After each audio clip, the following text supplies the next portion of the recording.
Já se falou muito no novo normal, mas já imaginou como vai ser o novo incrível? E o novo sensacional? As novas oportunidades? O novo inesquecível? Para realizar suas conquistas ali na frente, o primeiro passo é visualizar. E você tem o Banco do Brasil inteiro para te ajudar a conseguir. Já imaginou? Banco do Brasil. Vem ser cliente.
Boa tarde, pessoal. Estão me ouvindo? Por favor, alguém. Obrigado. Bom, desculpa, eu estou super estressado, então eu vou precisar de 2 minutinhos para ficar mais calmo, porque, enfim, eu detesto tecnologia quando ela dá errado, e meia hora antes eu entrei ali no notebook, ou melhor, não consegui entrar no meu notebook, e fiquei lá insistindo. A Isabela ficou aqui nos bastidores me auxiliando, mas eu tive que trocar de computador. Bom, tá ali o pôster original do Psicose, que alguém percebeu. Bom, eu vou tentar ficar um pouquinho mais alto aqui, porque eu não consigo abaixar, porque eu não estou com notebook, eu estou com PC. Ok, gente? Espero que ninguém tenha desistido. A gente tinha planejado ficar 15 minutos a mais. E podemos ficar, né? Mas eu estou chegando 15 minutos a... inclusive, quero me desculpar também que a semana passada eu saí correndo. Eu sei que vocês ficaram bem animados, assim, mas tinha um evento, essa aula terminava às 5 horas e tinha um evento começando às 5 horas. Então, por isso que eu nem dei 2 minutinhos ali para ficar conversando com vocês, mas acho que vai ficar legal. Vocês estão me vendo, obviamente, o áudio está legal, porque eu espero que esteja aqui no microfone e não no notebook. Então, se vocês estão me ouvindo bem, então beleza. Ok, gente? Então vamos começar. Hoje vai ser bem corrido, porque a gente vai lidar com um tema ótimo. Eu vou fechar meu vídeo aqui. Que é o Zé do Caixão, né? Até eu separei um material para a Isabela compartilhar com vocês. Eu sei que vocês já têm o livreto da nossa mostra, em que a gente faz ali uns textinhos do nosso recorte, né? Da mostra, e aí entra, inclusive, o nosso onipresente, querido, inesquecível e transformador Zé do Caixão, José Mojica Marins. A gente vai passar o link do livreto, tá, gente? Para quem já está perguntando. Bom, última pergunta que eu faço para vocês. Vocês estão vendo o slide da nossa aula de hoje?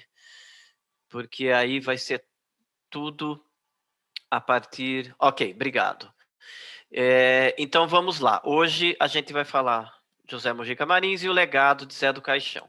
Eu vou tentar falar algo um pouquinho diferente, porque eu sei que o Mojica é absurdamente debatido, abordado, estudado, e tudo que acontece com ele é muito merecido. Então eu vou tentar falar também para quem já conhece o Mojica, para a gente não ficar com aquela mesma visão, né, do que o Zé do Caixão trouxe. E sim tentar entender um pouquinho o que ele construiu e também o legado que ele deixou, mas também entender o universo que ele criou nos filmes dele. Isso tudo muito brevemente, né? Porque por bem ou por mal, o nosso tempo é limitado. Então vamos lá, apresentando o Mojica primeiro de tudo, né? Então eu já coloco aí, José Mojica Marins, o Mestre do Horror. Todo mundo que conheceu Mojica, que teve o privilégio e o prazer de conviver com ele, chamou ele de mestre em algum momento, né? Ao que sim, ele gostava dessa alcunha de mestre, né? Então era mestre Mojica para cá, mestre Mojica para lá, e ele realmente foi um mestre de muitas coisas. Então eu quis já colocar aí o nosso mestre do horror, né? Já que isso é um termo tão usado, ele é o nosso mestre, né? Então, vamos lá. O Mojica nasceu numa sexta-feira 13, né? 13 de março de 1936. Ele sempre foi autodidata, então ele nunca estudou cinema de maneira convencional, e muito jovem ele formou a própria produtora dele, né, com 20 anos de idade. Isso porque ele já filmava desde os 8 anos, por aí, com câmera que ele ganhou do pai dele. O pai dele era projecionista de cinema, então o Mojica literalmente cresceu dentro do cinema, né, porque ele ficava ali na cabine de projeção vendo filmes de qualquer idade, né? Eu acabei de lembrar agora, o Mojica falando que a coisa mais horrorosa, mais aterrorizante que ele viu na vida foi um filme de higiene sexual, no qual mostravam as partes íntimas, assim, de uma maneira super explícita e nada erótica, né? Porque era sobre ele dizia, né, que era sobre doenças venéreas, tal. Então o Mojica tinha essa mentalidade muito imprevisível, assim, né, que o horror para ele poderia ser, né, as partes íntimas de uma maneira que não é agradável de olhar. Então desde cedo mesmo, né, criança ali, pré-adolescente, ele já estava tendo contato com uma quantidade absurda de filmes. Com certeza, né, a gente tem isso praticamente como impossível, né? Os filmes de monstro da Universal foram a grande influência do Mojica. Então ele cresce, né, nessa infância bem peculiar, né, de poder frequentar o cinema diariamente sem que isso seja uma cinefilia, né, era só apenas o cotidiano dele, né. Então os filmes de Frankenstein, de Drácula, Fu Manchu, tudo que a gente consegue imaginar, principalmente dos filmes da Universal, né? Aqueles filmes preto e branco dos anos 30, com Bela Lugosi e Boris Karloff, são um grande formador do Mojica como, digamos assim, uma mentalidade de terror, né? Muito mais do que, por exemplo, os filmes da Hammer, embora ele tenha depois, no próprio A Meia-Noite Levarei Sua Alma, ele usa partes da trilha sonora de filmes da Hammer, né? Então, existe ali um pouquinho de uma mistura desses dois grandes estúdios, né? A Universal Studios de Hollywood, né? Americano, e a Hammer Film Production da Inglaterra. Então são os dois de filmes de terror assim de maneira mais canônica, Drácula, Frankenstein, Múmia, Lobisomem, etc., que foram uma influência, digamos assim, inicial para o Mojica. Mas retomando aí o que a gente pode chamar da carreira profissional do Mojica, aos 20 anos ele já cria a produtora cinematográfica dele. Isso sempre me impressiona, né? Porque é um exercício que a gente faz, né? O que eu estava fazendo aos 20 anos, né? O Mojica estava criando ali, se eu não me engano, produções cinematográficas Apollo, eu acredito que seja, porque ele criou várias produtoras ao longo dos anos, mas acho que a primeira dele era Apollo. Bom, enfim, aí ele estreia ali em meados dos anos 50, 1956, ele começou a filmar ali. Ele lança em 59, 58, 59. O primeiro filme dele é um faroeste, que é A Sina do Aventureiro. O interessante é que A Sina do Aventureiro é o primeiro faroeste brasileiro. Então a gente vai sempre falar do Mojica como criador do Zé do Caixão e assim por diante, mas ele também é o pioneiro do faroeste no Brasil. Então isso é bem interessante. E na sequência ele faz um melodrama infanto-juvenil, um filme bem fraco, chamado Meu Destino em Tuas Mãos, que tem uma grande influência do Chaplin, né? O Chaplin era uma paixão do Mojica, Charlie Chaplin, né, com o Carlitos. E é um filme que tem uns padres como herói, alguma coisa assim, que não é muito. Não é, o Mojica não gostava nem um pouco disso, né? Desse filme. Ele dizia que os padres criticaram muito o primeiro faroeste dele, porque era muito violento e erótico, daí ele foi fazer um filme para agradar os padres, no qual os padres eram o herói da história e tal. Eu não sei se é uma história apócrifa, mas ele adorava contar isso e o filme foi um fracasso. Tal. Aí, um determinado dia ali, de 1963, até existe uma tentativa de encontrar uma data, outubro de 63 seria. O Mujica tem um pesadelo no qual ele é visitado por uma figura estranha, sombria, que pega ele pelo pé e arrasta ele para o inferno. Aliás, arrasta ele para o cemitério. E no cemitério, essa figura mostra uma lápide em que teria a data de nascimento e morte dele. Aí o Mojica, bem ao estilo dele, fala, mas eu não quis olhar a data da minha morte e tal. Então, é outra coisa que também pode ser verdade ou não, é irrelevante. O fato é que ele acorda desse pesadelo com a ideia fixa e decidida de fazer um filme de terror, que naquele momento é recebido como uma coisa estapafúrdia, impensável e totalmente nada a ver com o Brasil pelos colegas dele ali e tal. Uma passagem interessante desse processo é que o Mojica não se via como o intérprete do Zé do Caixão. É muito importante para a gente entender a trajetória do Mojica, a gente olhar acima de tudo para ele como um cineasta, como um diretor de cinema, como um criador de filmes, como um cara com muita capacidade e um imaginário para o terror muito peculiar, muito próprio dele, mas ele não necessariamente queria ser aquela figura que incorpora o Zé do Caixão e com tudo que ele tem de bom e com tudo que ele tem de ruim, né, no sentido de ser um personagem muito original, mas ao mesmo tempo a gente pode dizer que ele é um tanto mambembe, ele não é sofisticado em termos de diálogos, por exemplo, ou mesmo da atuação. Né? Embora o Mojica tenha vencido prêmios de melhor ator, ele é um bom ator em alguns filmes, por exemplo, no Profeta da Fome, eu acho que é um dos filmes que ele tem uma atuação praticamente perfeita, né? Mas ele não aconselho a gente olhar para o Mojica como um ator, a gente tem que olhar para ele como um diretor. E aí, quando ele quando ele tem a ideia de fazer o Zé do Caixão, ele procura entre os colegas dele ali, porque ele tinha uma companhia de produtora com um grupo de alunos, né, de artes dramáticas dele ali tal, de atuação, no qual ele escolhia ali as figuras de confiança que faziam os papéis. E todo mundo recuou, né? Eu não vou passar vergonha, eu não vou me sujeitar a aparecer como essa figura, está na cara que esse filme vai ser um fracasso, e assim por diante. Aí, sem opção, o Mojica falou, ok, então eu assumo, né, esse personagem.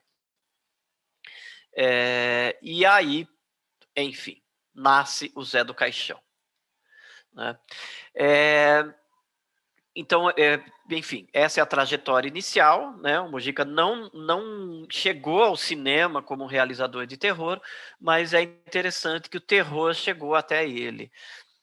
Vale observar essa história dele ter sonhado com o Zé do Caixão,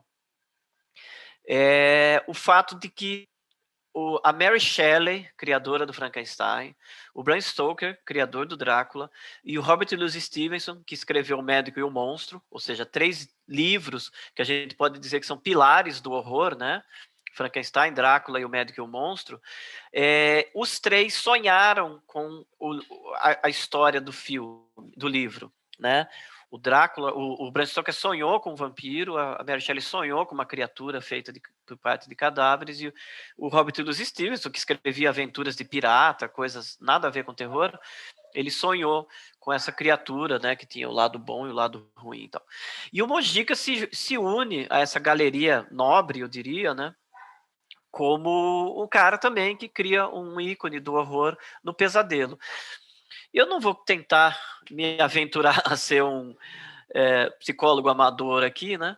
Mas a gente pode dizer superficialmente, né, que na criação da ficção de horror, o subconsciente tem um papel mais ponderante do que, digamos assim, a cliente, né? Você sentar diante de uma máquina de escrever ou de um computador e falar, agora eu vou criar uma coisa incrível, né? É muito mais provável, a gente se baseando nisso, né, que aquilo que está lá no fundo da sua mente pode agir de uma maneira mais impactante e tal. Às vezes eu penso também como crimes reais, né? Por exemplo, o Ed Gein, que inspirou Psicose, o Massacre da Serra Elétrica e Os Silêncios Inocentes, né? Um canibal, necrófilo, psicopata, tal. Como os crimes reais, a história real, ela supera a capacidade de criação da ficção de horror. Né? E aí o cinema, a literatura acaba se rendendo, né? Olha para aquilo que é real e acaba mais assustador, muito mais aterrador, muito mais cruel e monstruoso do que eu inventar uma historinha de vampiro ou lobisomem, ou seja lá o que for. Então eu acho muito interessante, já que a gente está falando é, primordialmente, né, do horror, também entender as origens disso, né, como que, né, que obras imortais, né, como Drácula, como o próprio Zé do Caixão, eles quase que têm vida própria, alheia, né, aos seus criadores, né? Ou seja, em determinado momento a gente vai poder dizer claramente que Zé do Caixão é maior do que o Mojica, né? A partir do impacto que ele tem, tudo isso. O fato de que o Mojica foi a única pessoa que interpretou Zé do Caixão, claro que torna impossível descolar uma coisa da outra. Ok? Então, isso tentando já entender essa chegada do Mojica ao terror. Agora, falando muito rapidamente, eu fiz uma filmografia extremamente resumida e eu diria até mesmo modesta do Mojica, porque ele fez mais de 30 filmes como diretor, mas eu resumi bastante a filmografia dele e vou tentar, com essas breves... essa listinha, né? Bastante resumida, tentar mapear a carreira do Mojica e tentar mostrar onde ele cresce e aonde ele cai, né? Porque tem um momento de ruptura que é bastante dramático e é bastante necessário a gente entender isso, embora a gente também tenha uma relação de gostar, né, de admirar, de prestigiar as obras dele, mas eu vou apresentar nessa breve cronologia como a gente também, digamos assim, tivemos uma grande perda com certas coisas que aconteceram com o Mojica, tá? Bom, vamos lá. Então, em 1964, esse é um ano chave da carreira do Mojica, ele faz A Meia-Noite Levarei Sua Alma e lança O Zé do Caixão. Então, é o primeiro filme dessa trilogia. O filme faz um sucesso estrondoso, realmente é um sucesso sem precedentes. Infelizmente, antes de 1970, não existem números oficiais de bilheteria no cinema brasileiro. Ele só passou a ser contabilizado a partir de 1970. Uma triste coincidência de que o auge do Mojica não tem registros oficiais. Mas a imprensa da época e todas as outras informações possíveis que a gente pode colher relatam de que foi um absurdo, assim, filas e mais filas, foi um fenômeno o lançamento desse filme. A gente pode atribuir todas as impressões que a gente pode ter, que tinha gente curiosa, tinha gente achando que ia haver uma coisa vergonhosa, mas também tinha gente indo lá falar, cara, não acredito, filme de terror brasileiro eu quero ver. E o Mojica era gênio em vários níveis, e num deles era em criar nomes, né, títulos incríveis, né? À meia-noite levarei sua alma, e esta noite encarnarei no teu cadáver, né? Já se sustenta por si só como, né, uma grande peça, né? Grandes peças de terror. Então ele faz esse sucesso estrondoso em 64 e imediatamente o Mojica fala: ah, eu vou continuar a saga do Zé do Caixão. Uma coisa que é incrível no Mojica é isso, o senso de oportunismo, né? O senso de eu quero ser cineasta, se o faroeste dá certo, eu vou fazer faroeste, se o melodrama dá certo, eu vou fazer melodrama, o terror deu certo, eu vou fazer terror. Depois a gente olha para o Mojica como um cara que parece que nasceu para fazer filme de terror, né? Então, muitos filmes de terror que são feitos por cineastas que às vezes nem são muito afeitos ao gênero, e ele acaba se descobrindo naquele gênero, a gente percebe também, né, que esse cineasta, ele mesmo que não seja a ideia inicial dele, ele tem alguma característica muito própria, muito particular, que favorece o terror. Por exemplo, o George Romero foi um cara que fez um filme de zumbi, Mortos Vivos, em 1968, mas ele não tinha interesse em ser um cineasta de terror, né? Ele ficou alguns anos tentando fazer comédia romântica, filme dramático, não sei o que lá, mas assim, caía no colo dele e falou assim: não, cara, você é um cara do terror, né? Alguns outros cineastas passam por isso. O próprio Sam Raimi, que fez o Evil Dead, a Morte do Demônio, ele não tinha um interesse específico no terror, né? Ele queria só lançar a carreira dele ali de uma maneira bastante e depois queria partir para os filmes de aventura, do melodrama, né?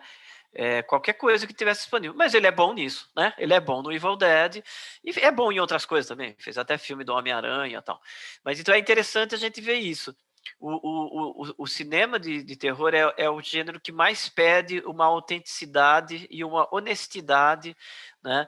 E uma capacidade de leitura do que é o gênero. O que isso significa? Que cineastas oportunistas, que não tenham talento, eles acabam sendo refutados, né? O fã de terror percebe muito claramente, fala assim, cara, esse filme aqui é fajuto, né? E aí a gente percebe que o Mojica não, né? O Mojica ele tem aquela visão de terror que é muito particular dele, né? Então o que acontece? Ele faz esses dois filmes, né? 64, 67, a meia-noite e esta noite, e isso forma as duas primeiras partes da trilogia do Zé do Caixão. Ele tem uma dificuldade seríssima para conseguir concluir esta trilogia.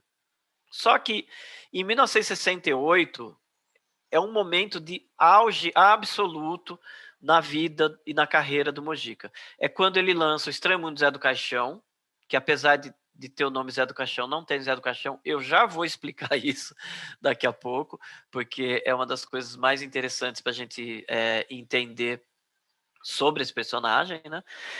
Ele lança esse filme em episódios, que é um dos mais incríveis, mais impactantes que ele já fez, inclusive na época em que ele estava começando a criar uma carreira internacional, eu sempre via o Estranho Mundo do Zé do Caixão como um filme perfeito para as plateias estrangeiras entenderem o que é o Mojica, né, como cineasta, porque são 3 histórias, 3 contos de terror bem simples.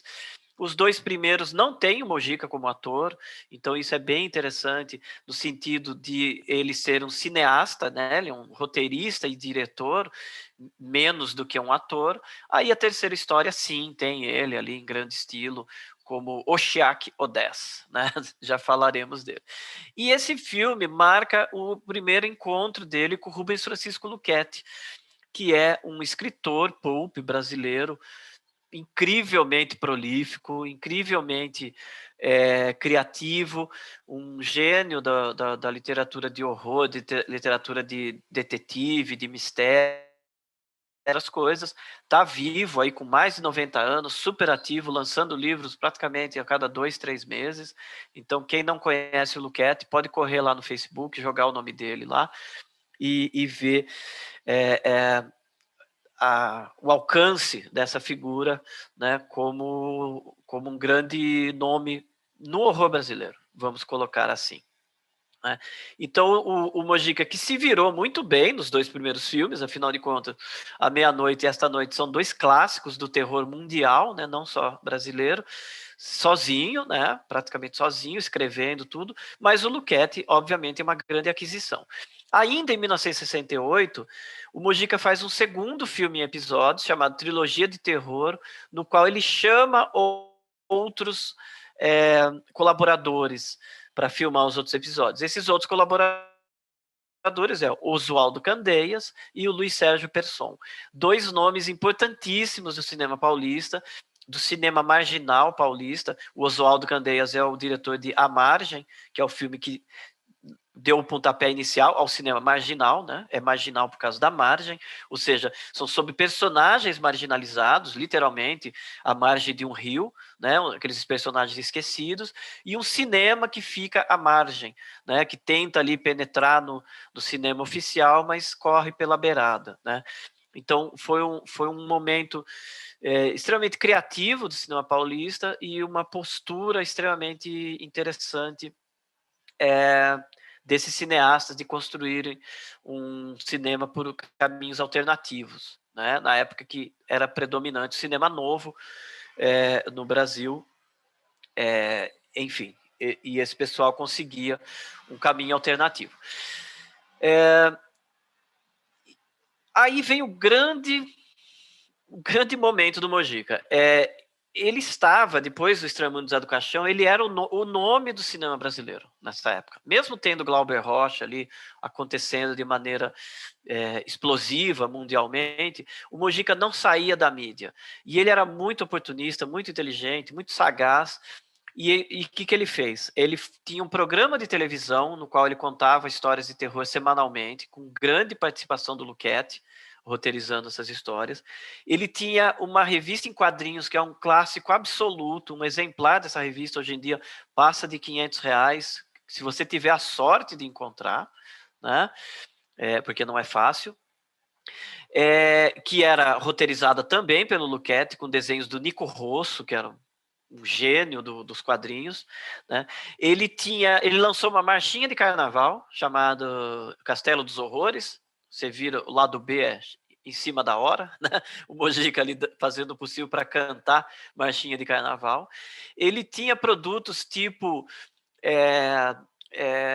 pinga, né? Marafo Zé do Caixão, que era uma pinga. Relançaram, a filha dele relançou recentemente, né? Mas era um produto lá dos anos 60, né? O Marafo Zé do Caixão. Ele tinha, acho que é o produto mais divertido de todos, ele tinha um fortificante de unhas, né? Que era uma espécie de um esmalte, uma base assim, porque como o Mojica era conhecido pelas unhas grandes, né? As unhas compridas, ele falava que ele tinha muito cálcio, por isso que as unhas dele cresciam tanto e não quebravam, tal. Outra história que pode ser invenção do Mojica, mas é divertido. Então ele lançou até um fortificante de unhas. Então o Fusca, né? O Volkswagen, que foi lançado naquela época, que tinha 4 portas e tinha as alças, era um carro retangular, foi apelidado de Fusca Zé do Caixão, né? Por causa do Zé do Caixão. Então ele era um grande nome, ele não saía da mídia, tal. Essa fama, essa presença na opinião pública, né? Essa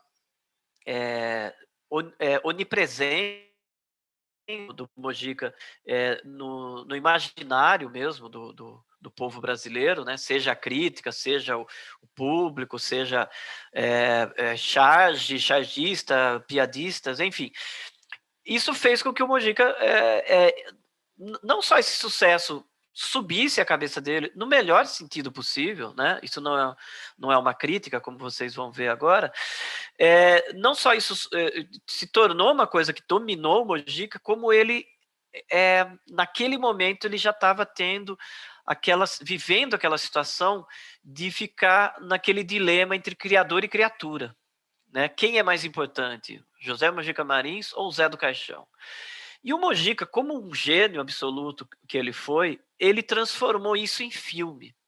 Então, essa disputa entre, afinal de contas, que controle que o criador tem de uma criatura tão gigantesca, tão poderosa quanto o Zé do Caixão, né? Ele colocou num filme isso, que é o Ritual dos Sádicos ou O Despertar da Besta.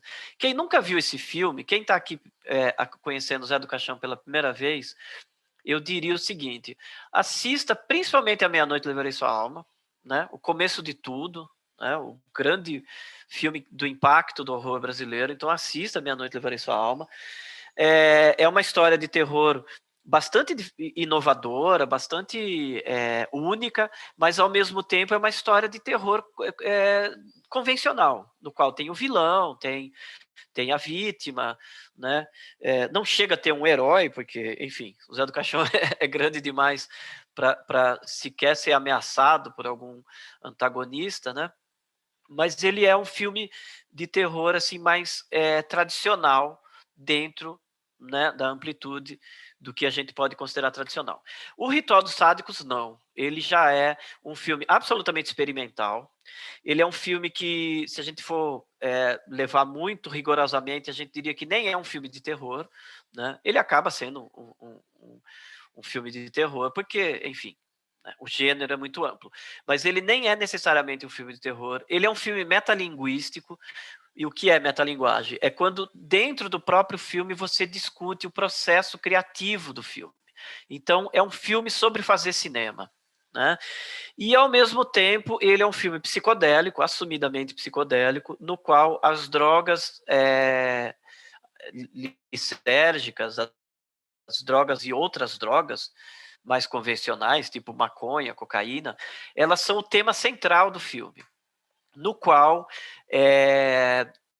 voluntários vão se sujeitar a uma experiência de um psiquiatra que injeta LSD. É uma coisa meio esquisita injetar LSD, mas essa mecânica, né, essa dinâmica de ação, ela é necessária para a trama do filme. Então, esses 4 voluntários sofrem delírios, alucinações com LSD, submetidos à imagem do Zé do Caixão. E aí, contando um pouquinho de spoiler do filme, que não chega a ser um grande spoiler, os 4 voluntários têm visões diferentes do Zé do Caixão, né? Então, um enxerga ele como um artista, o outro enxerga ele como um débil mental, o outro como um misógino, o outro como um feminista, né? É muito interessante isso, porque o Zé do Caixão naturalmente seria acusado de misógino, porque ele persegue mulheres e tal. E dentro do filme, ele é tratado como misógino, mas uma outra mulher vê ele como um feminista, né? Que não é necessariamente verdade, mas enfim. E o que o Mojica mostra com esse filme?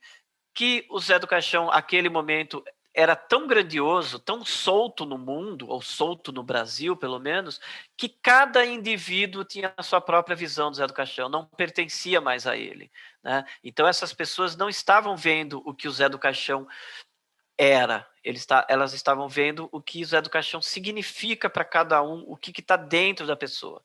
Tanto que esse filme, mais tarde, é relançado como O Despertar da Besta, e aí, de novo, Mojica como um gênio absoluto, porque esse filme fica preso por quase 15 anos. Então, quando o filme finalmente desperta, né, quando essa besta, que é o filme, desperta, ele estava adormecido ali por muito tempo. Só que o Despertar da Besta também é a ideia de que a droga, né, o LSD, outras drogas que estão, desperta o monstro, né, aquele pensamento mais vil, mais cruel, mais cafajeste, às vezes, né, com o personagem do misógino que tem no filme, como as drogas despertam a besta, né, o monstro que existe dentro de cada um. Ou seja, é um baita de um filme. O Daniel Bandeira comentou aqui, participação do Carlão, que é o Carlos Reichenbach, né, um grande gênio do cinema, a única crítica escrita sobre o Despertar da Besta foi escrita pelo Carlos Reichenbach na época, já explico um pouquinho mais sobre isso. E tem uma comissão ali de intelectuais que ficam julgando o Mojica dentro do filme. E essa comissão é feita pelo Jairo Ferreira, que é um crítico paulista maravilhoso, Maurício Capovilla, que é um cineasta também, que dirigiu inclusive o Profeta da Fome, que eu já mencionei, o Carlos Reichenbach, eu estou tentando lembrar se tem mais alguém, o João Calegaro, está ali também, cineasta, né? E dentro do filme, esse sujeito misógino, que é um contador lá, um burocrata, ele é interpretado pelo Oswaldo Candeias, que é, já falei, o criador aí do filme A Margem. Ou seja, e todas essas pessoas eram o núcleo duro ali dos grandes defensores do Mojica, né? Não que ele precisava de alguém defendendo, mas a gente pode, né? Eram os intelectuais ali, a gente pode colocar essas pessoas como intelectuais, porque eles eram muito cultos, tinha um conhecimento muito vasto de cinema que o Mojica necessariamente não tinha, né? O Mojica não estava ali assistindo filme do Godard, ou Truffaut, do Resnais, alguma coisa assim. Inclusive, quando o Mojica começou a fazer cinema, ele praticamente parou de assistir cinema, né? E eu lembro que nos anos 90 gerou uma certa piadinha, porque ele não conhecia o Mel Gibson. Faziam piada com ele, quem é aquele moço lá? Era o Mel Gibson. E eu lembro de estar conversando com ele, e ele falou uma frase assim que tipo que eu acho antológica, assim, acho que é aquele cala-boca perfeito. Ele virou para mim e falou assim: Primati, meu negócio é fazer cinema, não é ver filme. Daí, pô, né, é o tipo de coisa que eu acho lindo, assim, você ouvir de um cineasta, né? E aí a pessoa querendo cobrar que o Mojica saiba quem é Mel Gibson, quem é Tom Cruise, quem seja... Não importa o tamanho da importância desses caras. O importante é o Mojica criando, né? E não ali, né? Pagando pau para cineasta, seja lá quem for, né? Enfim. E aí, o que acontece com o Ritual dos Sádicos? Ele não é um filme político, ele não, embora mostre algumas mazelas ali da sociedade que a gente não pode nem considerar político, né? Por exemplo, brutalidade policial, e, enfim, corrupção, algumas coisas assim, mas ele não é um filme político, basta assistir, a gente vê que é claramente uma egotrip do Mojica se colocando no filme o tempo todo, uma egotrip muito bem-vinda, né? A marchinha de carnaval, as revistas em quadrinhos, o programa de TV, tudo isso está no filme, né? Então o Mojica fez uma síntese ali do tamanho que era o Zé do Caixão, e ele coloca em discussão essa reflexão, né? Quem é maior, o Zé do Caixão ou o Mojica, né? E meio que já aceitando a derrota, né? Aceitando que ele é menor. E aí, a censura federal olhou para esse filme e entendeu como uma provocação política, e o filme não foi censurado, ele foi vetado completamente, né? Então esse filme não pode ser exibido, né? O Estranho Mundo do Zé do Caixão sofreu graves 15 minutos eliminados. O Despertar da Besta não, ele foi completamente vetado. Agora eu vou explicar muito rapidinho, porque, enfim, nosso tempo corre loucamente, né? O Mojica funcionava da seguinte maneira: ele pegava dinheiro de um filme, né, e investia no próximo, né? Esse cinema feito na Boca do Lixo, eu vou tentar falar da Boca do Lixo na próxima aula, que é uma região ali de produção do cinema paulista no centro antigo de São Paulo. A produção da Boca do Lixo, ela sempre foi autofinanciada, né? Ou seja, tinha algum produtor com uma grana, dava essa grana pro realizador, ali o cara fazia aquele filme tendo em mente um compromisso comercial. Então a gente olha para esses filmes todos como filmes com interesse comercial. Então a gente está vendo o Mojica fazendo filme de terror no Brasil de sucesso, né? Um filme para ganhar dinheiro, para dar certo mesmo. E aí, o dinheiro arrecadado com esses filmes, que era muito grande, voltava para os produtores, pagava todo mundo e era investido no próximo filme. Quando o Mujica faz o Ritual dos Sádicos, que é esse filme absolutamente arrasador e transformador, mas que não é exibido, ele perde esse dinheiro, ele não tem como devolver isso para os produtores, e ele passa um recado, entre aspas, né, indireto, de que ele era um cineasta pouco confiável no sentido de, se eu der dinheiro para esse cara fazer um próximo filme, ele pode fazer um filme mais maluco ainda e eu vou perder meu dinheiro. Então os produtores, além desse filme ficar parado, os produtores da Boca do Lixo começaram a evitar o Mujica. Falaram assim, bicho, esse cara aí ninguém controla, né? Ele é um artista incontrolável. E era, né? Na verdade é que ele era. Aí o que o Mujica faz? A partir de 1970 ele começa a aparecer em filmes de outros diretores para receber cachê. Então ele faz o Profeta da Fome, como eu já comentei, ele faz o Cangaceiro Sem Deus, do Oswald Moreira. Ele começa a fazer uns papéis, às vezes grandes, às vezes pequenos, em outros filmes. Ele tenta seguir um caminho antes Zé do Caixão, fazendo Finis Homines, que eu acabei nem relacionando aqui, mas é um filme importante, 1971. Não dá certo, os filmes vão fracassando. Ele faz filme de aventura, Sexo e Sangue na Trilha do Tesouro, de encomenda de um produtor. Aí já era um terreno que ele não ia fazer nada muito absurdo. Ele só faz uma pontinha no final, ele nem tem um grande papel de ator. Então, o que eu estava anunciando antes? A carreira do Mujica, para valer, ela funciona de 64 a 70, porque depois disso é só dificuldades que ele tem que superar para conseguir fazer algo relevante. Então, para a gente conhecer o Mujica, são esses 4 primeiros filmes. Perguntaram por que ele demorou tanto para fazer ir do primeiro para o segundo filme, né? O Mujica deve ter respondido isso. Eu sinceramente não lembro discussões sobre isso, mas A Meia-Noite Levarei Sua Alma, ele demorou um pouco para ser lançado. Ele foi lançado aos poucos, né? Porque os filmes circulavam. Então, A Meia-Noite ele fez primeiro sucesso em São Paulo, mas o Mujica se torna um fenômeno nacional quando o filme é lançado no Rio de Janeiro. O Rio de Janeiro tinha uma crítica muito mais ativa, pelo menos pelo que a gente percebe acompanhando os jornais da época, lendo arquivos de jornal. E o Mujica arrebentou no Rio de Janeiro. Assim, tinha muita gente que não gostava, mas tinha muita gente que adorava o Mujica. É de lá, por exemplo, que vem o Salviano Cavalcante de Paiva, que é um dos grandes críticos brasileiros que adorava o Mujica. Né? A Tati de Moraes, que era esposa do Vinícius de Moraes, crítica de cinema também, amou o Zé do Caixão, ela adorou o filme. Então, e isso foi um pouquinho depois, se eu não me engano, foi em 66. Né? A pergunta é muito boa, né, sobre o intervalo, mas eu acho que passa por isso também. Ele era um fenômeno em São Paulo, né? Ele já causou um barulho imediato aqui, mas o filme demora para chegar no Rio de Janeiro. Então, talvez com essa repercussão nacional é que ele realmente conseguiu um financiamento melhor. Porque o segundo filme já tem um outro produtor, né? Já tem uma figura de fora investindo, e aí ele começa a trabalhar para esses produtores e tal.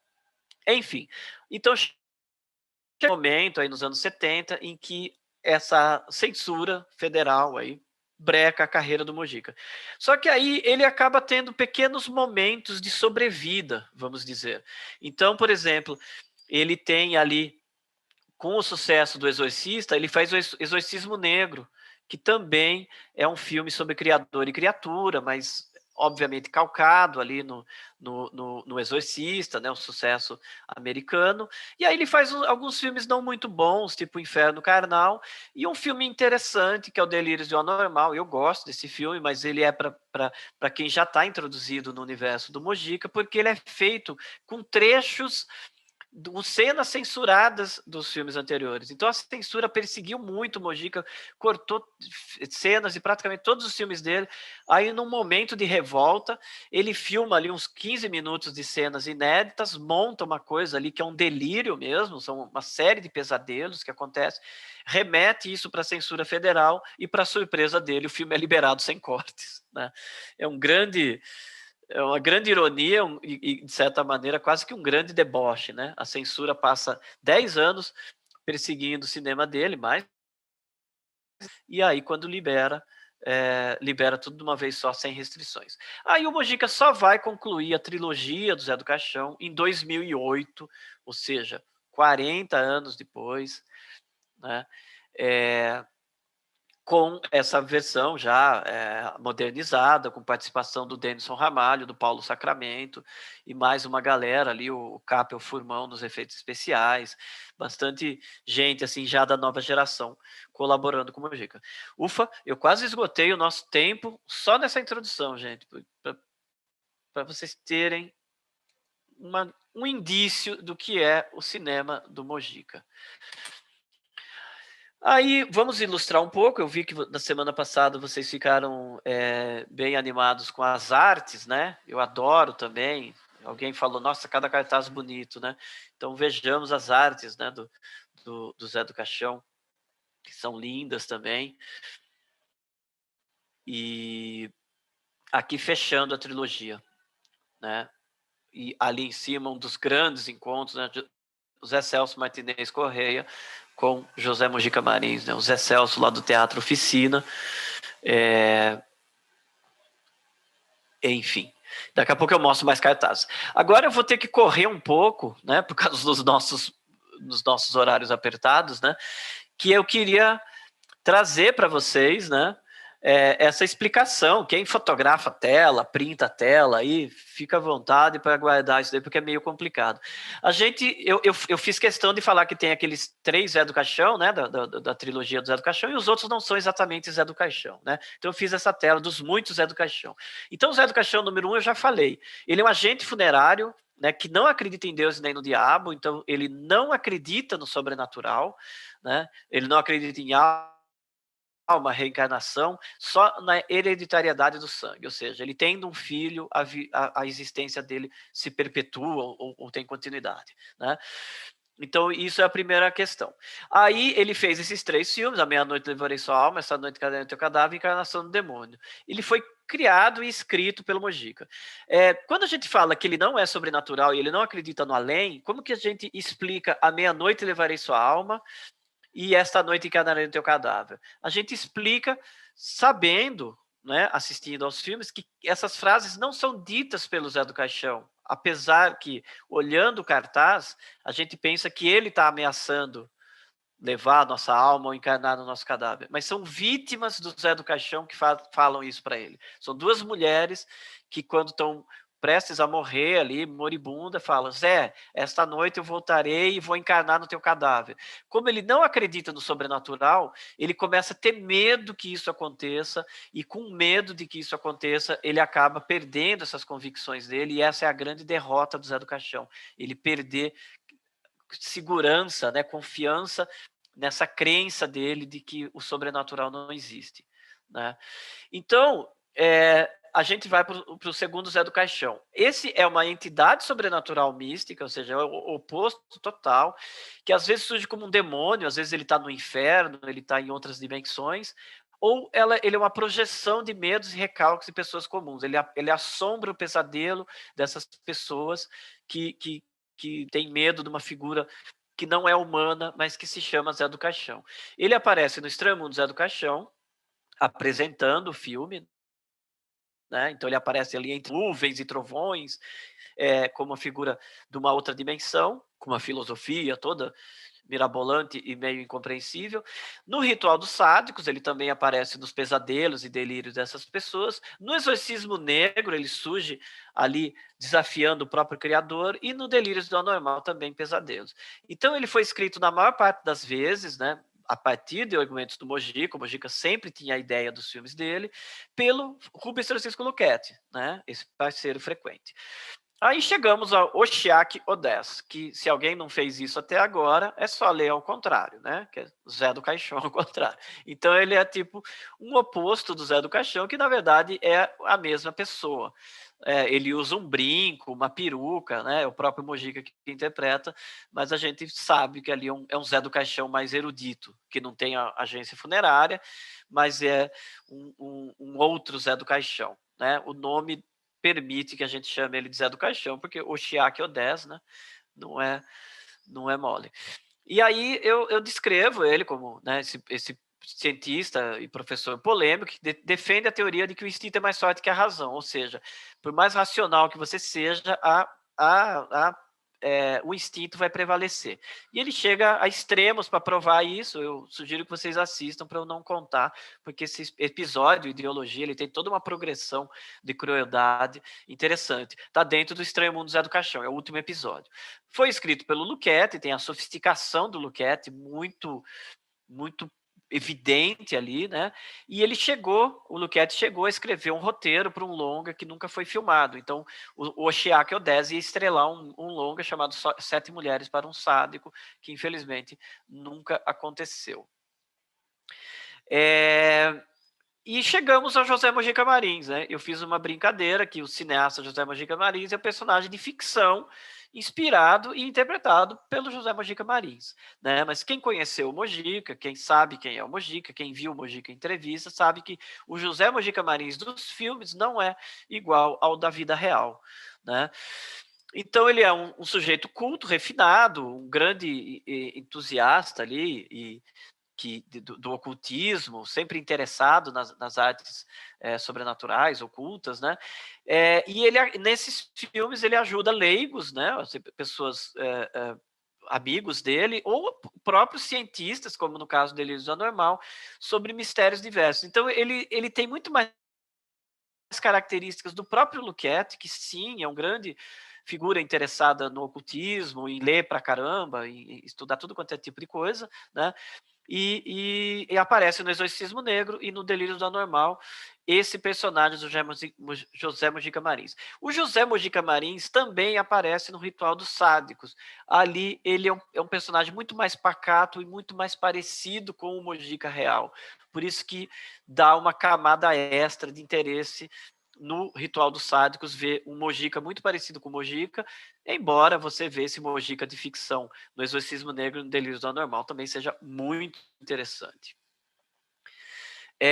Eu vou mudar de tela aqui. Eu corri, tá, gente, para descrever esses 4 tipos de Zé do Caixão. E eu não estou considerando o Zé do Caixão dos quadrinhos, o Zé do Caixão da televisão, o Zé do Caixão de programa de rádio, ou seja lá o que for, porque eu quis ficar só no cinema mesmo, que é o material que está disponível para qualquer um conferir e acessar. Eu vou tentar responder algumas perguntas que estão chegando. Bom, o Alexandre Oliveira pergunta se o roteiro do Sete Mulheres para um Sádico está disponível. Não está, e ele não foi lançado. O Luquete, hoje em dia, ele não tem muito interesse em disponibilizar esse material que ele fez com o Mojica, né? Enfim, ele está aí acessível, às vezes, só para algum pesquisador. Eu acredito que não está, por exemplo, na Cinemateca, né? Para piorar, né? O Frederico Toscano faz uma pergunta muito boa. Eu acho que eu não vou conseguir responder por questão de tempo, mas ele fala se dentro da mitologia criada pelo Mojica, que outros elementos repetem além do Zé do Caixão, se a gente pode falar do universo próprio. Realmente é ótima, mas muito difícil. Eu vou tentar dizer o seguinte: o Mojica ele retratava um universo muito realista, né? Então, se a gente pega a Meia-Noite, embora ele tenha filmado na cidade de São Paulo, ele não retrata a cidade de São Paulo. Então, ele não está numa metrópole, ele está numa cidadezinha modesta, do interior, não identificada, com pessoas muito simples. Então, o que faz parte desse universo do Zé do Caixão? As pessoas simples, comuns, tementes a Deus, supersticiosas, simplórias, com objetivos de vida muito modestos, né? Se a gente pegar nesse universo específico dos 2 primeiros filmes do Zé do Caixão. Então, ele retratava meio que o brasileiro médio estava nesse momento tentando retratar uma pretensa burguesia, ou retratar vidas de políticos ou de pessoas, digamos assim, mais grandiosas, e sim pessoas simples mesmo. E ele se colocava como o intelectual, o erudito, o sujeito bem-sucedido, até rico, embora ele seja só dono de uma funerária, a gente chega à conclusão que era rico, de boa vida, tal, naquela cidadezinha. Ele é quase um coronel, aquela figura do coronel, aquela pessoa que assusta todo mundo, né? Mas superiores, simplórias, e que ele considera que estão aprisionadas pelo que não veem, que é Deus, né? Então, a visão, os objetos visíveis, o ato de ver é um tema preponderante e recorrente na obra do Mojica. Então, enxergar é muito importante em tudo que o Mojica fez na vida. A relação dos olhos, ele filma muitos olhos em close, para mostrar a maldade do Zé do Caixão, ele mostra os olhos dele injetados de sangue, assim. Então ele usa muito a visão como uma coisa definitiva.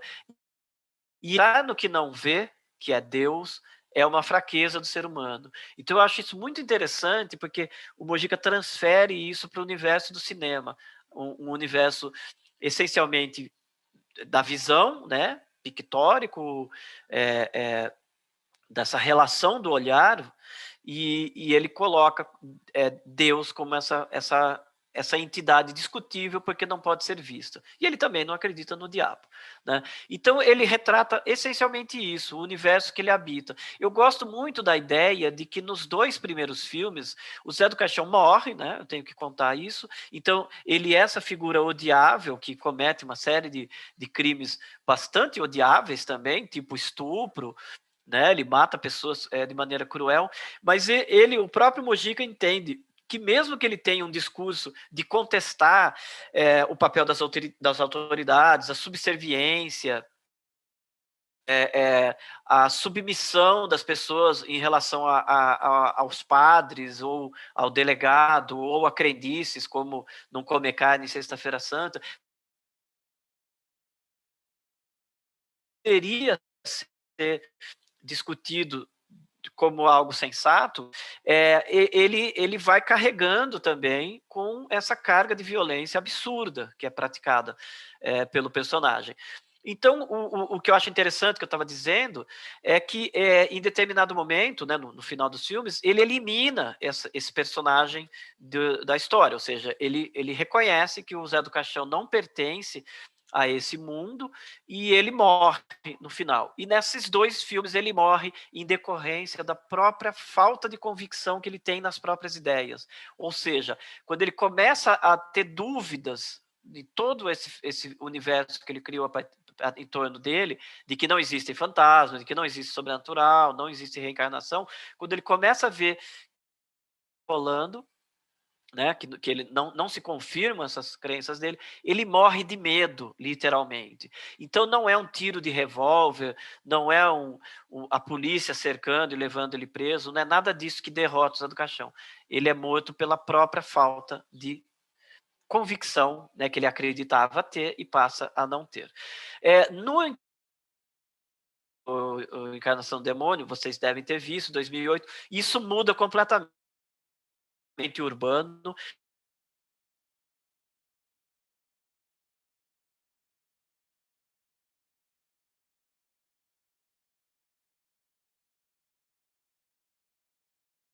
né? E quando ele é solto, ele começa a ver brutalidade policial, fanatismo religioso, crianças cheirando. Esse choque, né, de que a realidade daquele cenário que ele sai dos filmes anteriores para onde ele está desembarcando agora mudou completamente. Então, eu costumo dizer que o Zé do Caixão é o menor dos problemas nesse cenário. Eu fui avisado que o meu som está cortando, né? E eu vou dar um tempinho para alguém falar se está me ouvindo agora. E eu retomo. Ok, parece que voltou. Pelo nosso horário, gente, infelizmente eu não vou poder repetir o que eu falei, porque senão, basicamente eu dizia que o universo do Zé do Caixão é composto ali por pessoas simples que ele tem um objetivo de eliminar e de menos, porque ele não concorda com o comportamento delas. Eu deixei parado aqui na tela o Ritual dos Sádicos e o Despertar da Bestas, é o mesmo filme, né? 2 tentativas de lançar o filme, que ele não conseguiu, Alguém já percebeu que o cartaz da esquerda é do Eugênio Colonese, que era um grande desenhista de quadrinhos. O segundo eu não consigo ler os créditos, mas convenhamos que não uma obra do Colonese, é bem mais bonito. Enfim. E vamos avançar um pouquinho, que tem outros cartazes lindos. O Finis Homines é um cartaz lindo também, do Jaime Cortez, outro gênio dos quadrinhos. A continuação desse filme é o Quando os Deuses Adormecem. Vocês percebem que tem 2 vezes esse personagem de turbante. Eu só vou falar uma coisa para quem ainda vai descobrir esses filmes. Os 2 filmes são sobre loucura. O Mojica repete muito o tema da loucura no cinema dele. É bem interessante isso. O Profeta da Fome, ele aparece só como ator. Ele não está com essa aparência de Zé do Caixão no filme, mas é bem curioso como o cartaz do filme explora, né, essa imagem dele de Zé do Caixão, de cartola, capa, né? As unhas compridas, sim, ele mantinha. O Sexo e Sangue na Trilha do Tesouro, que eu falei que é uma aventura. E Como Consolar a Viúva, se vocês olharem, eu acredito que dê para enxergar aí, se vocês olharem ali no cantinho, está escrito direção J. Avelar. O Mojica foi abordado, dirigiu umas pornochanchadas, né, uns filmes de comédia erótica, e não quis assinar o nome dele. Ele assinou J. Avelar. Foi um baita de um sucesso, tá entre as maiores bilheterias da década de 70, lá com mais de 1 milhão de espectadores, ou sei lá, 700 mil espectadores. Esse, Como Consolar Viúvas, ele até é engraçadinho, porque o Mojica acaba inserindo algumas coisas de humor ali, de humor sobrenatural, que é uma história de falsos fantasmas. Aparece umas coisas sobrenaturais ali. Vale a pena assistir. Aqui 2 cartazes absolutamente lindos, feito pelo maior cartazista brasileiro, que é o Benício, né? Também um grande artista que está vivo aí ainda. Tem nem o que dizer, né? 2 obras-primas mesmo. O Estranhas Pedarias dos Prazeres, o cartaz é muito melhor que o filme. Não é um grande filme do Mojica, mas esse cartaz aí, imagina uma camiseta, né? Uma sacola, um pôster na parede disso, já mostra, né? Eu acho que o cartaz ele é uma peça muito importante da obra cinematográfica. E no Exorcismo Negro, né? O Mojica ali gritando, né? Meio que fazendo um exorcismo, é uma coisa meio pitoresca dentro do filme, e atrás dele o próprio Zé do Caixão, né? E, enfim, é um belo filme. É um filme meio problemático, mas bem divertido de assistir. Aí o Delírios do Anormal, grandíssimo filme também, completamente maluco, mas é para delirar mesmo, é para botar para tocar e se entregar às imagens mesmo, porque a história é muito frágil. É um psiquiatra que é assombrado por pesadelos, que ele acha que o Zé do Caixão quer roubar a mulher dele. É só isso, o filme inteiro. Mas é um filme essencialmente de sensações e de você ficar louco junto com o filme, né? Jaime Cortez pintando esse cartaz, um gênio absoluto também, fez muitos cartazes do Mazzaropi também. O Jaime era um gênio. O Inferno Carnal também, outro cartaz que é mais bonito do que o filme ele é um pouco repetitivo, então é importante a gente falar isso também, por mais que a gente adore a obra do Mojica, a gente sabe que os anos 70 não foram gentis com ele acabou tendo que fazer filmes muito precariamente, porque a censura federal destruiu as esperanças dele ser um artista em ascensão. Aí ele teve que cinema muito mais barato e por conta própria do que ao invés de estar ali emendando um sucesso no outro, né? Que seria a trajetória mais normal para um cineasta no Brasil. Bom, o Perversão é um filme interessante, até polêmico, a gente pode dizer, porque é um filme que a gente chamaria hoje em dia daquele subgênero do estupro e vingança. O Mojica faz o papel de uma figura totalmente odiável, chamado Comendador Palestrina. É uma figura detestável mesmo, que estupra uma moça e se orgulha disso. E para meio que tentar explicar por que eu chamo de estupro e vingança, ele vai sofrer uma vingança cruel, o que acaba mostrando também que o Mojica fazia esses filmes com personagens misóginos, mas eles também sabia castigá-los, né? Não é um baita de um filme, mas ele tem grandes momentos ali. Quem já foi introduzido ao cinema do Mojica vai apreciar bem. O Mundo do Mercado do Sexo é um filme mais curioso do que qualquer outra coisa, muito difícil de encontrar, mas é um filme bem interessante, sobre loucura também. É um jornalista que literalmente enlouquece em busca de uma manchete. E A Praga é um filme, infelizmente, não disponível, mas eu quis colocar ele aqui porque o Mojica filmou ele lá em 1980, em Super 8, e ele só foi finalizado em 2009 pelo Eugênio Pupo, que está acreditado ali, mas até agora esse filme não foi tornado público, né? Ele foi exibido 2 ou 3 vezes em sessões especiais, mas é uma grande lacuna que um dia a gente tem esperança que seja preenchido aí, e a gente poder ver A Praga. É um filme bem curioso, assim, e é um filme muito de resistência. O Mojica ali fazendo cinema mesmo com tudo em contrário. E aí, contabilizando o meu atraso, a gente está completando 1 hora agora de aula. Eu tenho essa cena aqui para encerrar, que é um tributo e uma homenagem, um reconhecimento a essas 2 figuras que são muito importantes para o cinema brasileiro e para o Mojica, que é, na esquerda, a Débora Muniz e à direita, a Helena Inês, né? A gente diria a musa da Boca do Lixo, que é a Débora, e a musa do cinema de grude carioca, que é a Helena Inês, uma figura adorável também. E elas fazem essas 2 bruxas cegas no Encarnação do Demônio. Então, foi uma sacada muito legal do pessoal que fez o filme, repito, além do Mojica, o Denison Ramalho, o Paulo Sacramento. É uma conclusão digna da trilogia do Zé do Caixão. Não fez muito sucesso na época. Hoje, a gente está dentro de uma mostra que nós, como realizadores, a gente considera uma coisa super feliz e super bem-vinda. Eu espero que vocês todos, como plateia, como pessoas interessadas, como estudiosos, também concordem com a gente, né? Que essa mostra ela é muito interessante e ela vem no momento certo. E por que eu estou falando isso? Porque nos últimos 5 anos tem um crescimento na qualidade, na diversidade e no interesse pelo cinema de horror brasileiro. E aí eu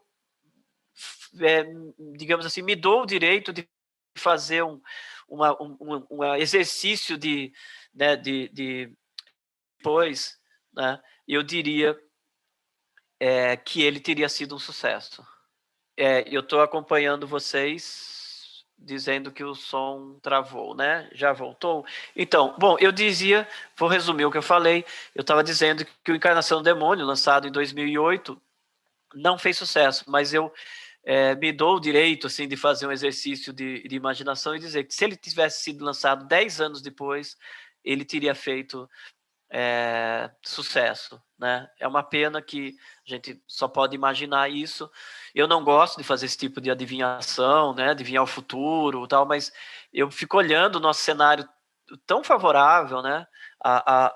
Tanta gente jovem, com 20 anos, 22 anos, 24 anos, aí, tão interessados no cinema de terror brasileiro, e eu acho que o Mojica teria sido mais bem recebido agora. Tá, gente? Eu vou consultar aqui rapidinho, estou com uma ajuda na retaguarda, se eu posso falar mais uns 10 minutos, se vocês topam, que daí aquele tempinho extra que a gente fui autorizado. Aquele tempinho extra que a gente tinha previsto, né? A gente permite fazer isso. Bom, gente, eu imaginei que tinha gente que ia acabar tendo que sair. Mas, enfim, eu prometi falar também do legado do Mojica, e eu vou falar bem rapidinho. Vou tentar ser muito rápido mesmo, porque praticamente o tempo está estourado, né? Então, tem aqui a Helena Inês, e eu quero conectar com essa outra figura. E quem que é essa outra figura? É a Helena Inês, né? Então, o impacto que o Mojica teve naquele momento, eu vou falar muito rápido sobre isso e vou sugerir que vocês acompanhem um material adicional. O impacto que o Mojica teve foi influenciar a galera do cinema experimental na época, né? Então, para a gente não ficar só no Zé do Caixão e falar desse legado, ele teve um impacto ali no pessoal do cinema de grude, que seria o cinema underground carioca, que era principalmente o Bressani e o Sganzella, né? E também o Eliseu Visconti e tal. Esses caras, eles praticavam um cinema experimental que usava a mentalidade, ali a proposta da novela vague, que era quebrar a gramática cinematográfica, ou seja, usar tempo morto, personagens perambulando, não ter necessariamente um começo, meio e fim, né, uma coisa muito mais experimental, mas eles ficaram encantados com a descoberta do Zé do Caixão por causa desse caráter agressivo, contestador,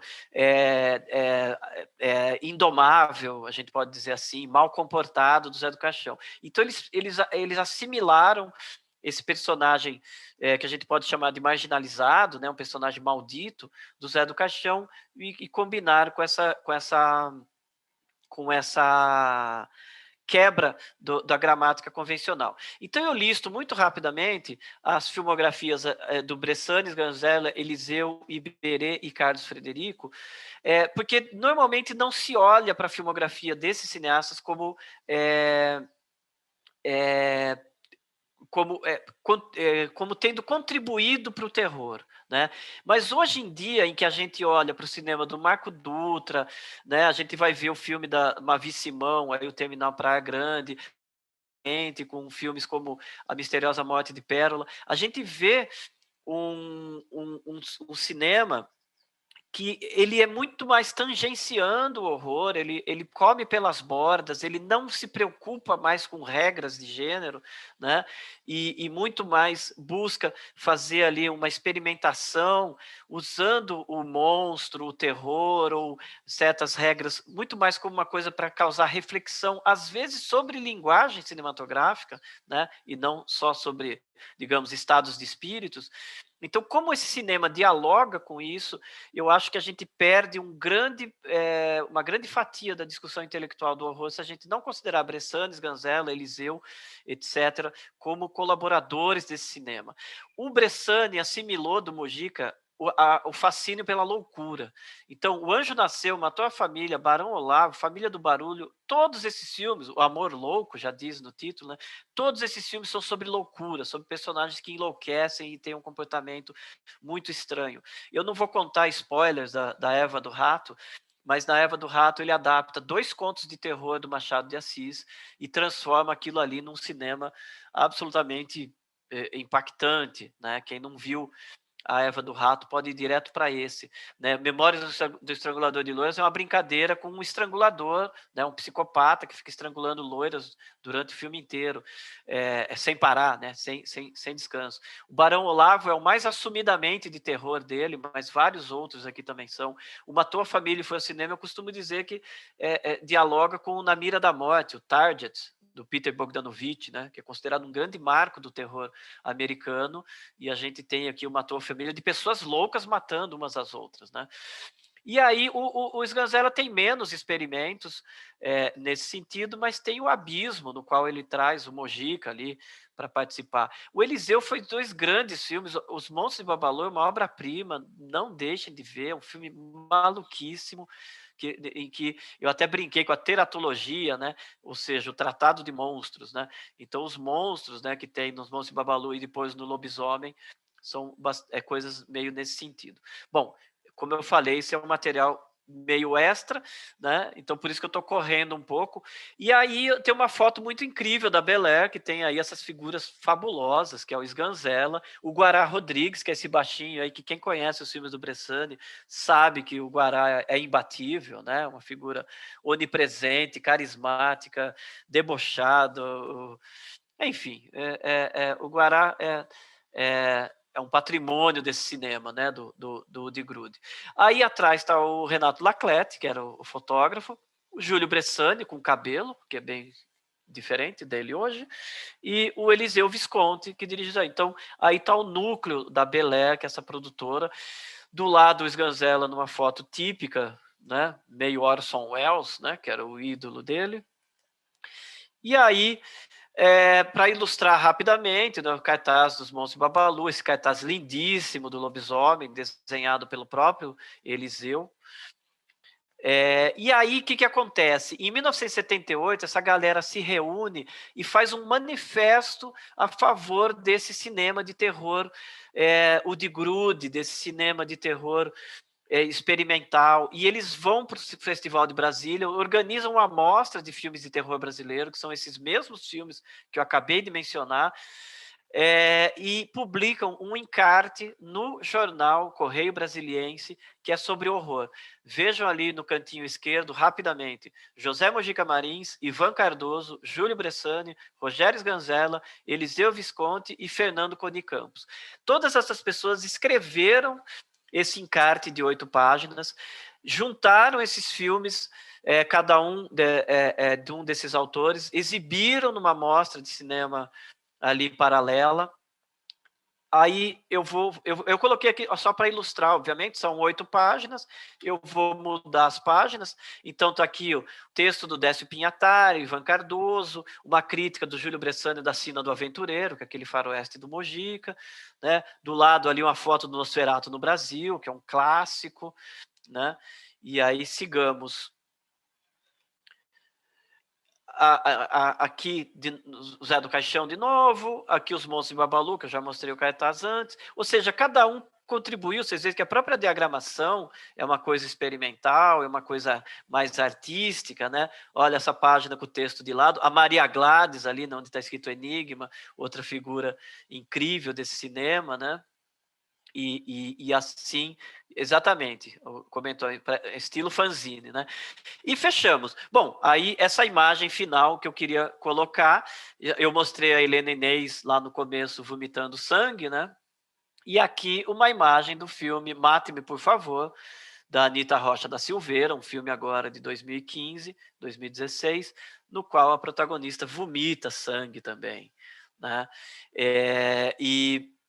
Ou seja, prestando um tributo a esse cinema marginal. Marginal não, desculpe. É um equívoco chamar o cinema carioca de marginal, tá? O cinema Udigrude, o cinema marginal é paulista.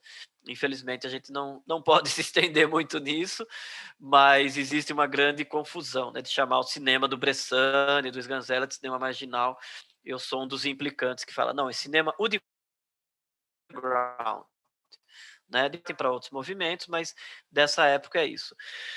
Bom, gente, eu comecei estressado, falei para vocês, porque eu odeio atrasos, né? A gente conseguiu cumprir aqui a 1 hora, já consegui, digamos, esse tema que eu lancei agora, eu estou vendo que vocês falaram que eu estou no computador que eu não deveria estar, tá? Então eu peço, eu vou fechar meu vídeo.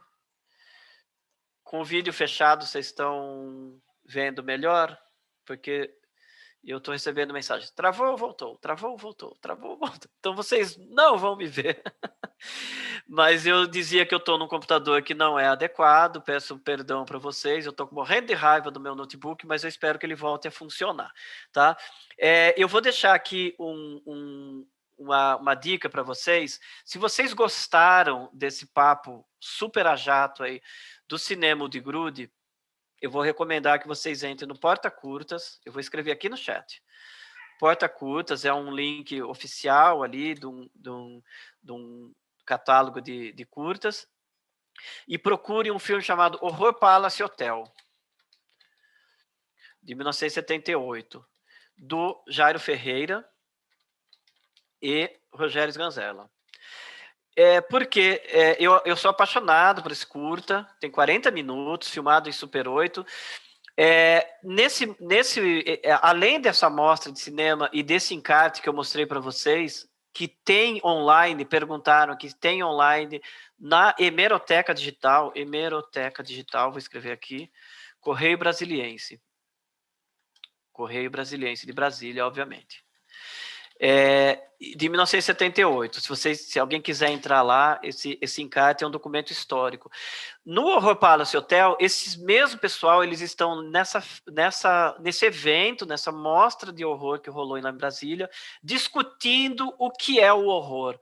Eu acho um documento delicioso, maravilhoso, caótico, debochado, intelectual, etc, etc, etc. Então, se vocês estão estudando o horror, querem entender a amplitude que é o horror brasileiro, saindo, né, do olhar convencional, eu aconselho que vocês olhem para os filmes do Bressane, Sganzella, Eliseu, etc., como exercícios dentro do horror, e vejam esse curta Horror Palace Hotel como um complemento. Tá no Porta Curtas. Eu estou bem chateado com isso, obrigado que colocou aí. E, mais uma vez, peço desculpas por eventuais travamentos. A semana que vem, se eu não matar o meu notebook com marteladas, eu vou trabalhar nele, vai ser mais legal, tá, gente? Então, eu já vou me despedir para que a gente possa se despedir ainda com as coisas funcionando, né? Então, vamos lá. Eu quero lembrar para vocês que às 7 horas, né, daqui a pouco, às 19 horas, vai ter a palestra com a Gabriela Amaral Almeida, e na segunda eu volto no Instagram da BLG Entretenimentos para conversar com o Marco Dutra, né, que quando era vivo está aqui na nossa programação, com o roteiro da Gabriela Amaral Almeida, quem vocês vão ver daqui a pouco, e dirigido pelo Marco Dutra. Então a gente vai falar desse filme e de outras obras dele, né? E lembrando que a mostra tem patrocínio do Banco do Brasil, produção da BLG Entretenimento. Vocês acompanham a mostra inteira na darkflix.com.br/macabro, tanto no aplicativo quanto no computador. Se vocês tiverem um computador melhor que o meu, que roda o filme sem travar. E é isso, gente. Obrigado. Espero que a gente tenha conseguido compensar certos atropelos. Voltem com mais perguntas. A gente, imaginando uma aula mais normal, vai dar para acompanhar tudo. Tá, gente? E falar bem sério, cliquem nesses links que eu mandei, porque vocês têm coleção inteira da Filme Cultura, que é incrível, da Cinema em Close-Up, que é ali da Boca do Lixo, e um monte de catálogos cheio de texto. Então, tudo que ficou como lacuna hoje, vocês vão se encher de informação, por exemplo, no catálogo do Zé do Caixão, do Horror Brasileiro, e o nosso catálogo aqui da Mostra Macabro. Ok, gente? E aí, comentem a semana que vem, porque, né, tem mais de 100 pessoas aqui, é sempre legal a gente saber se tá preenchendo as expectativas de vocês. Então, obrigado, gente. Boa noite, boa tarde, boa noite, bom resto de noite, bom palestra, né? Boa palestra com a Gabriela logo mais. E aí a gente se reencontra aí segunda-feira. Obrigado, gente. Até a próxima.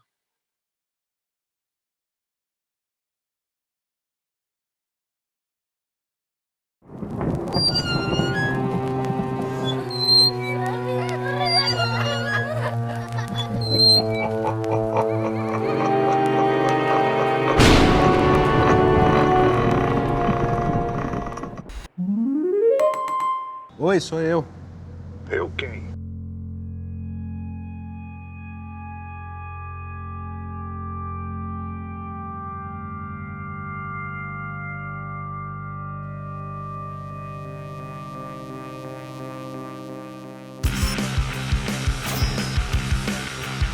Celebremos hoje o fim de tudo.